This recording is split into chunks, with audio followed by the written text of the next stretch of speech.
Film की शुरुआत अक्टूबर 1972 में होती है, जहां एक रग्बी टीम मैच के लिए प्लेन के जरिए दूसरे मुल्क जा रही। इनमें से कई सारे लोग ऐसे थे जो पहली बार मुल्क से बाहर जा रहे थे। कुछ प्लेयर्स की फैमिली मेंबर्स भी उनके साथ आ गई थी। जैसे प्लेन उड़ा, कुछ ही देर में बर्फीले इलाकों में पहुंच जाता है, लेकिन अचानक ही उनका प्लेन जोरों से हिलने लगा। फिर अचानक ही वहाँ पर बर्फ का तूफान आ जाता है, जिससे प्लेन बेकाबू होकर नीचे की तरफ जाने लगता है। लेकिन फिर भी पायलट्स ने इस खतरनाक तूफान से प्लेन को निकालने की कोशिश की, लेकिन प्लेन कंट्रोल में ही नहीं आ रहा था, तो अंदर की सारी चीजें इधर उधर गिरने लगती है। पर अचानक ही प्लेन एक काफी बड़े पत्थर से टकरा जाता है, जिससे वो दो हिस्सों में टूट गया। कुछ ही देर में प्लेन के सामने वाला हिस्सा भी बर्फ में जाकर टकरा जाता है। इससे सारे लोग जोरदार तरीके से आगे की तरफ गिर जाते हैं। सामान भी बिखर गया और इस हादसे की वजह से कई सारे लोग मौके पर ही मारे जाते हैं। कुछ देर के बाद वो लोग जो बिल्कुल सही सलामत थे, वो फंसे हुए लोगों को बाहर निकालते हैं। परेशानी का माहौल था, हर तरफ खून ही खून फैला हुआ था, लेकिन यहाँ पर सब लोगों ने एक दूसरे को संभाला, हिम्मत दी। अब दो लड़के कैबिन खोलकर पायलट के पास जाते हैं, जिसकी भी हालत बहुत खराब थी, और अगले ही पल वो भी दम तोड़ देता है। देखते ही देखते रात हो गई।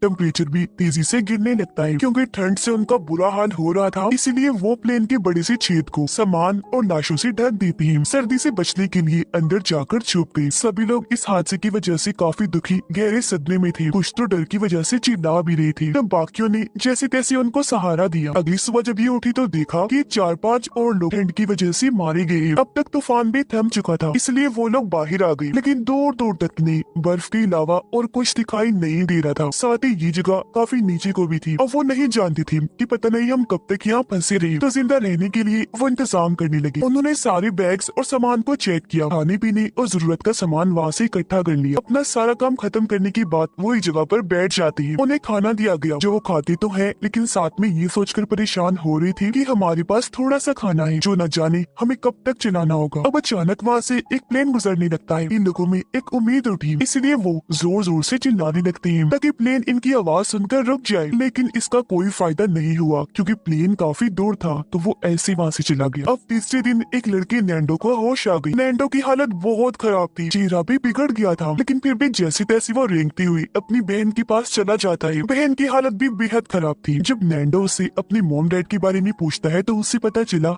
कि उनकी तो मौत हो गई है। इससे दोनों बहन भाई काफी दुखी हो जाते हैं। अब पीने के लिए इनको पानी चाहिए था, तो बर्फ पिघलाकर ये उसका पानी बनाती, जैसे तैसे पीकर गुजारा करती है। साथ ही बैग से उन्होंने बाहर एक्स का निशान बना दिया, ताकि जो भी यहाँ से गुजरे वो ये निशान देख ले, तो वो लोग समझ जाए कि यहाँ पर लोग फंसे हुए हैं जिनको मदद की जरूरत है। अब अगले दिन एक और प्लेन आया, लेकिन वो भी इनकी मदद नहीं कर सकता था, क्योंकि काफी दूर था, जिससे ये लोग समझ गए कि गवर्नमेंट को पता ही नहीं है कि इस वक्त हम कहाँ हैं। इसलिए गवर्नमेंट प्लेन्स को यहाँ भेजने की बजाय अलग अलग जगह पर भेज रही है, क्योंकि उन्हें इन लोगों की एग्जैक्ट लोकेशन पता ही नहीं है। अब तभी इन्हें याद आया कि प्लेन के पिछले हिस्से में कुछ बैटरीज थी, तो हो सकता है कि उनकी मदद से हम प्लेन का रेडियो चला सके, जो इस वक्त खराब हो गया है। तो अब इस वजह से ये उस हिस्से को ढूंढना चाहती थी। जैसे ही ये थोड़ा ऊपर गई, इन्होंने देखा कि जो हमारा प्लेन तबाह हुआ है, वो जगह तो यहाँ से दिखाई नहीं दे रही। तो यही वजह है कि किसी भी प्लेन ने हमारी तरफ नहीं देखा। जाहिर है इस वजह से कोई भी हमारी मदद के लिए नहीं पहुँच सकता। अब ऊपर की बर्फ खिसकने लगी, तो इन्होंने वापस लौटने का फैसला किया। अब ऐसे ही दिन गुजरते गए,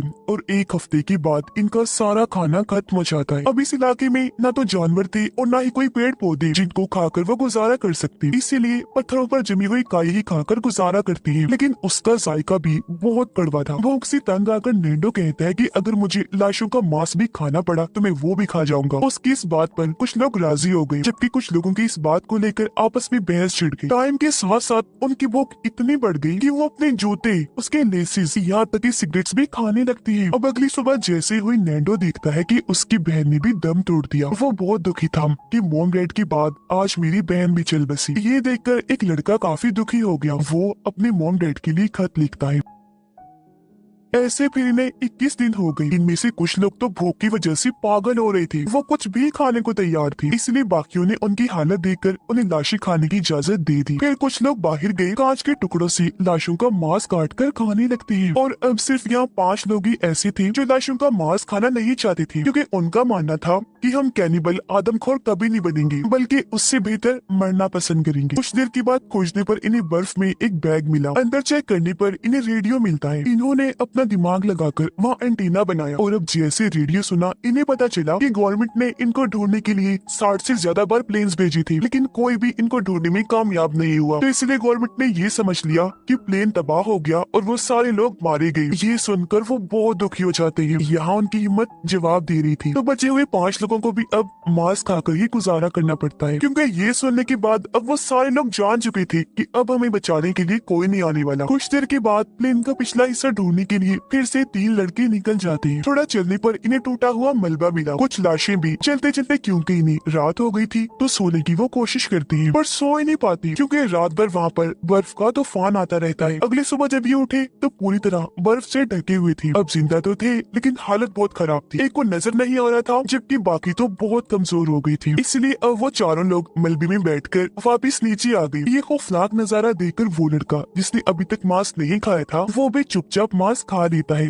मुसलसल तूफान भी आ रही थी, लेकिन ये लोग प्लेन के अंदर बैठकर एक दूसरे से बातें करने लगते हैं ताकि अच्छा वक्त गुजार सके। लेकिन उनकी बातों के दौरान ही वहाँ बर्फ का जोरदार तूफान आ गया। बहुत सारी बर्फ इनके प्लेन के अंदर घुस गई। पूरा प्लेन ही बर्फ से ढक जाता है। अब बाहर वाले लोग बर्फ खोदकर अपने साथियों को नीचे से निकालने लगते हैं। कुछ ही देर में सारे लोग ऊपर आ गए, लेकिन एक औरत बेचारी जो काफी नीचे दबी हुई थी वो वहीं पर ही मारी जाती है। और अभी लोग खतरनाक आवाज सुनते हैं, समझ गए कि एक बार फिर बर्फ का जोरदार तूफान आने वाला है। और अब देखते ही देखते एक बार फिर भयंकर तूफान इन्हें अपनी लपेट में ले लेता है। इस बार भी कई सारे लोग बर्फ में दबकर मारे जाते हैं। एक लड़के जिसका नाम नूमा था उसे बहुत गुस्सा आने लगता है। कंट्रोल से बाहर होकर वो प्लेन की खिड़कियां तोड़ने लगता है, जिससे फायदा तो कुछ हासिल नहीं हुआ, लेकिन कांच का एक टुकड़ा उसके पैर में और टांग में घुस जाता है। लेकिन फिर भी वो रुका नहीं, उसने हिम्मत नहीं हारी, ऐसी बर्फ को तोड़ता रहा। फिर 20वें दिन उन्होंने वहाँ पर एक छेद बना लिया जिसके जरिए बचे हुए लोग बाहर आ जाते। बाहर आने के बाद वो एक दूसरे से मिले इस खुशी में कि चलो शुक्र है हम बच गए। नोमा देखता है कि मेरे पैर पर जहाँ कट लगा था वहाँ मुझे दर्द नहीं हो रही, क्योंकि सर्दी से उसका पैर पूरी तरह सुन्न हो गया था। धीरे धीरे मौसम बदला और ये लोग पूरे प्लेन पर से बर्फ हटाने में कामयाब रहे। अब एक बार फिर ये कुछ लोगों को मदद के लिए भेजने का फैसला करते हैं, लेकिन वो लोग जो पहले पहाड़ पर गए थे उनमें से कुछ लोगों की अभी भी बहुत हालत खराब थी। एक साथी के फेफड़ों में पानी भर गया, उसे सांस लेने में मसला हो रहा था, तो सबने मिलकर उसे सीपीआर दिया, मतलब उसे सांस देने की कोशिश की, पर कोई फायदा नहीं होता। जिससे हुआ ये कि उसकी भी मौत हो जाती है और जो खत उसने अपने मॉम डैड के लिए लिखा था उसे भी संभाल कर रख लिया। 36वें दिन जैसे मौसम खुला, नोमा और उसके साथी ढेर सारे कपड़े पहनकर मदद के लिए वहाँ से निकल जाते हैं, लेकिन बीच रास्ते में ही नोमा गिर जाता है क्योंकि उसके पैर में बहुत दर्द हो रही थी। बाकियों ने जब जाकर चेक किया तो उन्होंने देखा कि उसके पैर का जख्म काफी गहरा हो गया है, इसलिए उन्होंने नोमा को वापस ले जाने का फैसला किया, पर उसने जवाब दिया कि नहीं दोस्तों, तुम लोग आगे बढ़ो, मैं खुद वापस चला जाऊंगा। वो बेचारा जैसे तैसे वापस आ तो गया, लेकिन उसकी हालत इतनी खराब थी, वो इतना थक गया था कि आते ही बेहोश हो जाता है। जबकि वो लोग जो मदद के लिए आगे बढ़ रहे थे वो ये देखकर काफी खुश हो जाते हैं कि हमारे सामने प्लेन का पिछला हिस्सा पड़ा हुआ है, जो आखिर अब उन्होंने ढूंढ लिया था। प्लेन का वो हिस्सा देखते ही उन्होंने यहाँ पर अपने बाकी साथियों को भी बुला लिया। यहाँ पर जो सामान था वो सारा उन्होंने इकट्ठा कर लिया। सामान में बहुत सारे साफ कपड़े, खाने का सामान और बहुत सारे चॉकलेट्स थी। इन्हें यहाँ पर वो बैटरीज भी मिल जाती है, जिन्हें प्लेन में डालकर ये रेडियो के जरिए सिग्नल भेजने की कोशिश करते हैं, लेकिन आगे से कोई जवाब नहीं आया क्योंकि रेडियो खराब था, जिससे ये लोग सही समझ रहे। लेकिन जब इनको एहसास हुआ कि रेडियो खराब है तो थक हार कर ये वहीं बैठ जाते हैं। नोमा का जख्म भी दिन ब दिन बढ़ता जा रहा था, जो उसके पूरे जिस्म पर ही फैल गया था। अब नोमा अपनी हालत देखकर समझ गया था कि मेरे पास ज्यादा टाइम नहीं है, जल्दी में मर जाऊंगा। इसीलिए उसने खाना पीना बंद कर दिया ताकि मेरे हिस्से का खाना मेरे साथी खाकर जिंदा रह सके।